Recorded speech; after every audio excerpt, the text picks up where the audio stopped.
Hi, welcome back to Bob Jones Realtor. This is not a political channel. I am a Canadian and believe in the Canadian culture. My father fought in the Second World War for freedom, against tyranny and fascism, to preserve the Canadian way of life for my family and yours. My parents lived their final days on a minimal pension, a struggle and degrading experience. I'm glad they are not here to see the state of our country in 2024. I won't rant on about corrupt politics, as there are too many subjects and too little time. I've heard differing stories about what immigrants are given to come to Canada, and like others, I'm confused about the truth. I welcome immigration into Canada.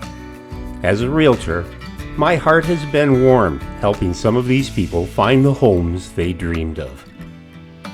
However, there is a point that isn't good for anybody when the country is taken advantage of in the name of political principles.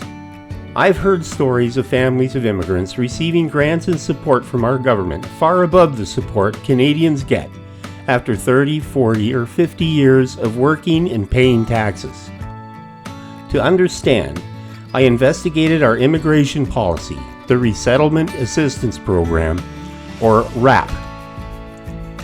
Here's a breakdown of the key benefits offered through the RAP in Canada. Hopefully this will clear up any misinformation about the benefit. Stick to the end to see how much one family is entitled to through the first and possibly second year in Canada. Resettlement Assistance Program, or RAP in Canada, provides a crucial support to eligible newcomers as they begin their new life in Canada. Let's break it down. RAP provides monthly financial support for up to 1 year after arrival. In exceptional cases, support may be extended for up to 24 months. These ongoing monthly payments include food and incidentals allowance, shelter allowance, and transportation allowance.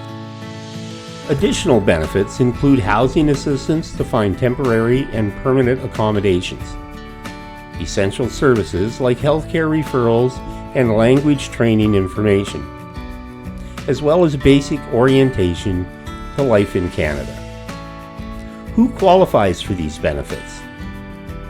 RAP is primarily for government-assisted refugees. Some privately sponsored refugees under special initiatives may also be eligible. Most benefits last up to 12 months from arrival and in some cases up to 24 months. However, the actual duration depends on when a newcomer becomes self-sufficient. It's important to note that RAP is separate from other Canadian benefits, like the Canada Child Benefit or employment insurance. Refugees may be eligible for these additional programs as they settle in Canada. These newcomers also receive startup allowances. This one-time payment helps with initial expenses, such as staple allowance for kitchen supplies, furniture allowance, winter clothing allowance, regular clothing allowance. RAP monthly allowances play a vital role in helping refugees establish themselves during their critical first year in Canada. By providing financial support and essential services, it aims to set newcomers on a path to successful integration and self-sufficiency. So how much do they receive? That's the question, and the answer may shock you. To find out the amount of benefits is difficult through the government websites, as you have to apply to get the full picture. However, the following letter from COSTI, C-O-S-T-I, Immigrant Services, paints a pretty clear picture of what is given.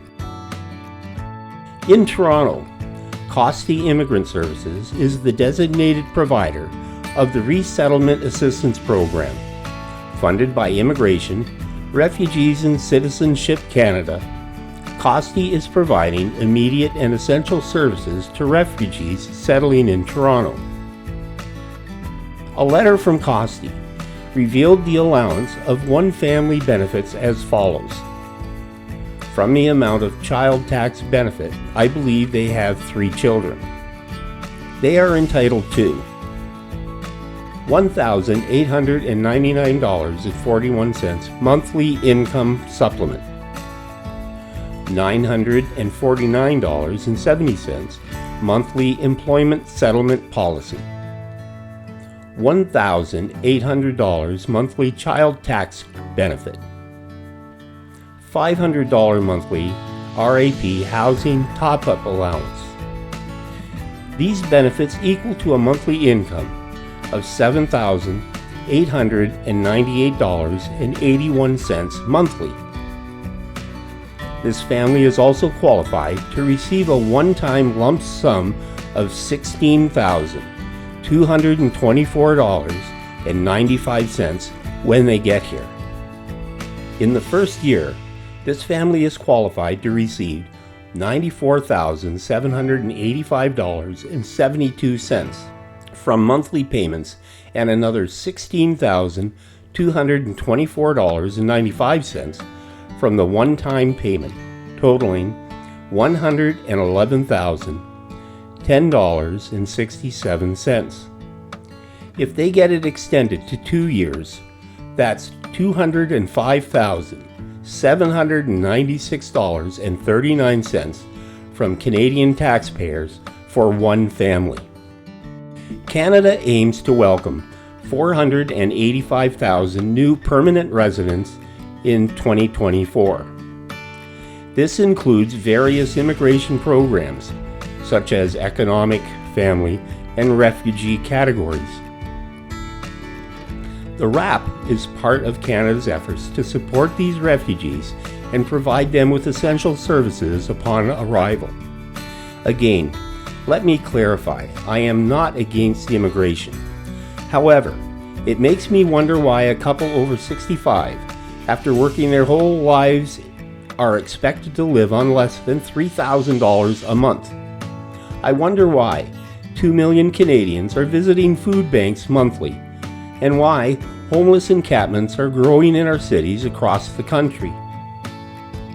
Immigration continues to overburden our cities and services, while Canadian family degradations are ignored. Let me know what you think in the comments. Like and subscribe. This is Bob Jones, and I will see you in the next video.